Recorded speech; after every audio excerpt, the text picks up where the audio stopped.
Ми жұмысын жақсартатын 7 жеңіл жаттығу. Сәлем достар, бүгін сіздермен бірге жүз жаса каналы мидың жұмысын жақсартуға арналған видео ақпарат дайындап келіп отыр. Видеоны міндетті түрде соңына дейін қараңыздар. Және де достар, каналыма тіркеліп қолдау көрсетулеріңізді сұраймын. Мидың жұмысын жақсарту үшін жаңа әрекеттер істеу арқылы миға күн сайын шабуыл жасап тұру керек.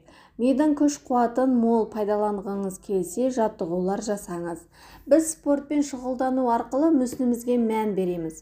Күніне бірнеше сағат уақытымызды сұлу сымбаттың иесі болу мақсатына арнаймыз. Ал миымызды шынықтыру үшін осы кезге дейін не істедік? Бітпейтін қиындықтар мен күйзелістер миға күш түсіріп, кейде терең ойлана алмай қалыпта жатамыз.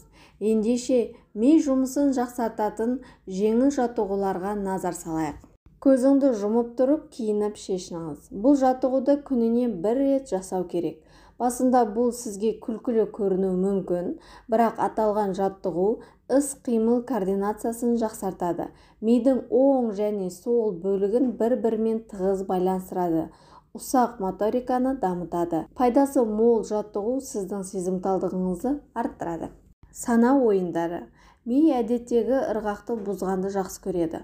Жаңа мақсаттар миға да серпін береді. Сондықтан айналаңызға назар салып қарап, мына сұрақтарға жауап іздеңіз.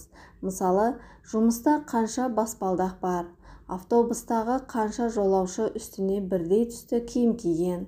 Жанымнан өткен 2 машинаның нөмірлерін бір-біріне қосқанда қанша болады?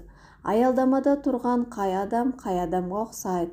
Сөмкемдегі кітаптың мұқабасында қандай сурет қай жерде тұр? Жұмыстас қыз кеше қандай киім киді? Қонақ бөлмедегі перденің қанша оюы бар деген сияқты сұрақтарды қоя отырып, мидың жұмысын жақсартуға болады. Бұл сіздерге мысал ретінде келтірген сұрақтар. Бұндай сұрақтарды өзіңізде құрастырып, соған жауап іздесеңіз болады.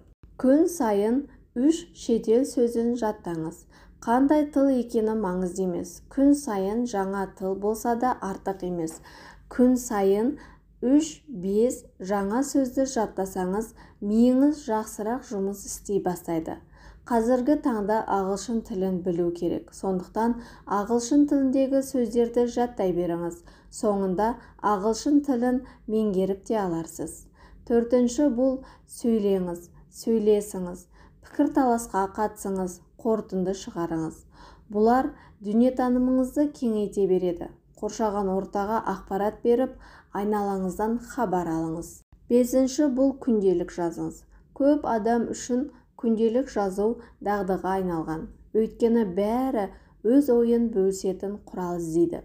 Күнделік жай ғана жазбай емес, әлде бір іс-әрекетті қайта қалпына келтіру барысында күнделік жақсы көмекші бола алады. Қолымызға қалам алып, өз-өзімізге үңілген сәтте ми талшықтары жақсылап оянып, өз-өзімізге айнадан қарағандай боламыз. Күн сайын жаяу серуендеңіз. Дене мен ми бір-бірімен өте тығыз байланысты. Дене шаршағанда ми да қажиды. Сондықтан күн сайын жүгіріп, спортпен шұғылданып тұру керек. Біз қадам аттағанда миға оттегі көп бөлінеді. Сәйкесінше қоректік заттар да миға әдеттегіден мол жетеді. 7-ші ол кітап оқыңыз. Бұны біз айтпасақ та жақсы білесіз. Кітап асыл қазына. Ол білімімізді байытып, танымымызды кеңейтеді. Кітап оқып отырып, қиялдайсыз, рухани ләззат аласыз, миға демалыс сыйлайсыз.